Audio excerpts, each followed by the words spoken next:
చిన్నపిల్లలైనా, యవనస్తులైనా, పెద్దోళ్ళైనా, ఎవరైనా ఒకప్పుడున్న ఫైర్ నుంచి వెనక్కి పడిపోయావా? ఒకప్పుడున్న ప్రార్థన జీవితం నుంచి వెనక్కి వచ్చావా? ఒకప్పుడున్న ప్రతిష్ట నుంచి ఇప్పుడు చల్లారిపోయావా? ఒకప్పుడున్న మంట నీకు ఇప్పుడు లేదా? అప్పుడు యేసును ప్రేమించినంతకి ఇప్పుడు ప్రేమించలేకపోతున్నావా? మగ్దలేనే మరియ వలె తెల్లవారుజామునే సమాధుల తోటకిన పరిగెత్తే ఉత్సాహం ఉండేదా? యేసును భుజాన మీద మోసుకు వెళ్ళిపోవాలనే తాపత్రయం ఉండేదా? ఇప్పుడు నిన్ను ఇంకొకరు పట్టుకురావాల్సి వస్తుంది. బలవంతంగా ఉదయకాల ప్రార్థనకు లేపాల్సి వస్తుంది. ఉపవాస ప్రార్థనకి బ్రతిమాలాల్సి వస్తుంది. నిన్ను నువ్వు చల్లారిపోయి పడిపోయావు. కారణం ఎవరో ఏంటో నేను అడగను, కానీ ఆయన ఇంకా నీ మీద ప్రేమ చంపుకోలేకపోతున్నాడు. వారే ఎలా పోతే నాకెందుకు అనుకుంటే ఆయన ఈ కూడికలు ఏర్పాటు చేసేవాడు కాదు, ఈ మాట నీకు చెప్పేవాడు కాదు. నిన్ను వదులుకోలేక, పోతే పోని అనుకోలేక, నీ కర్మకి నుండి విడిచిపెట్టలేక, నిన్ను ఎలాగైనా మరలా సంపాదించుకోవాలని, నిన్ను మరలా పట్టుకోవాలని ఆశ కలిగిన దేవుడు నీతో మాట్లాడుతున్నాడు. నీ కొరకే కొండలు గుట్టలు దాటి దిగి వచ్చిన దేవుడు ఆశపడుతున్నాడు. తన స్వరము వినిపించడానికి ఎదురు చూస్తున్నాడు. నువ్వు తిరిగి రాగలిగితే అన్ని ఊర్లో పరువు పోకెట్టిన భ్రష్టుడిగా అయిపోయిన తప్పిపోయిన కుమారుని గుండెలు కత్తుకున్న ప్రేమ ఇంకా ఎదురు చూస్తూ ఉంది నీకోసం, ఇంకా నిలిచి ఉంది నీకోసం. Will you come back? నువ్వు తిరిగి రాగలుగుతావా?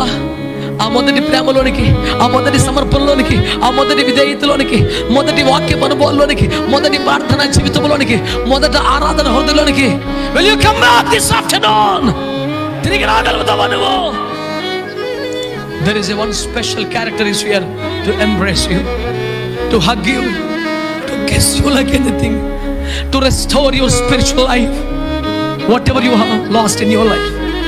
ఏది కోల్పోయావో దాన్ని మరలా నీకు ఇవ్వడానికి, నిన్ను గుండెలు కాచుకోవడానికి, నీకు మొదటి స్థానమును ఇవ్వడానికి ఒక వ్యక్తి ఎదురు చూస్తూ నిలబడి ఉన్నాడు.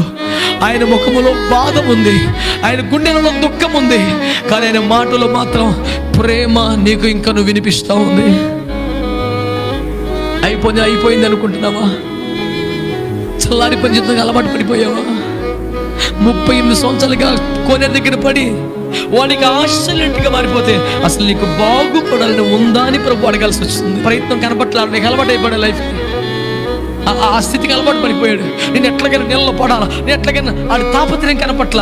రే, ఈ స్థితికి అలవాటు పడిపోయాడు నువ్వు.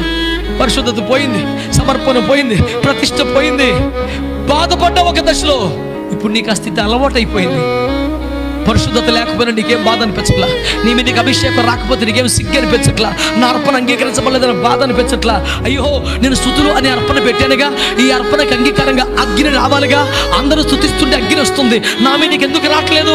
అందరూ అభిషేకించబడతారు, నా మీదకి ఎందుకు రావట్లేదు? ఒకప్పుడు బాధ కలిగింది, ఇప్పుడు అసూయగా మారింది, ఇప్పుడు పగగా మారింది, ఇప్పుడు హత్య చేశావు, ఇప్పుడు దేశదిమ్మను అయిపోయావు, కయ్యను అయిపోయావు. కానీ ప్రభు మాట్లాడుతున్నాడు, ఇప్పటికైనా మించిపోలేదు. ఇదిగో నీ కొరకు ఎదురు చూస్తున్న దేవుడు నీవు పోగొట్టుకున్న సమస్తం నీకు ఇవ్వడానికి ఎదురు చూస్తున్నాడు. Can you come back? రా, వెనక్కి రా.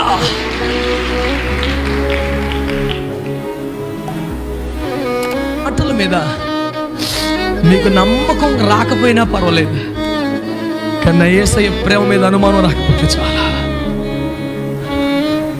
అనుభవించి చెప్తున్నాను, నా యేసుని మంచితనాన్ని అనుభవించి చెప్తున్నాను. నువ్వు వస్తే ఆయనకు వచ్చిన ఉపయోగం, లాభం ఏమీ లేదు. తప్పిపోయిన కొమ్మడు ఆస్తులన్నీ పరిచి ఇంటికి వస్తే వాడి వల్ల ఏమైనా లాభం ఉంటుంది నాన్నగారికి? కానీ రావటమే ఒక పండగ చేస్తున్నాడు. నువ్వు రావటమే గొప్పని భావించే పిచ్చి ప్రేమ గల తండ్రి ఇంకా ఎదురు చూస్తున్నాడు. రా అక్కడికి. సైలెంట్గా ముగించేయకుండా ఇంత ఆర్భాటంగా, ఇంత ఖరీదైన కూడికలు ఏర్పాటు చేసి నిన్నొక్కసారి ఎక్కడ పడి ఉన్నావో అక్కడి నుంచి లేపడానికి ఇష్టపడుతున్నాడు. ఎంతమంది వస్తారు తిరిగి ప్రభు దగ్గరికి? ఆయన కాదనలేని ప్రేమతో ఎదురు చూస్తున్నాడు. హల్లెలూయా.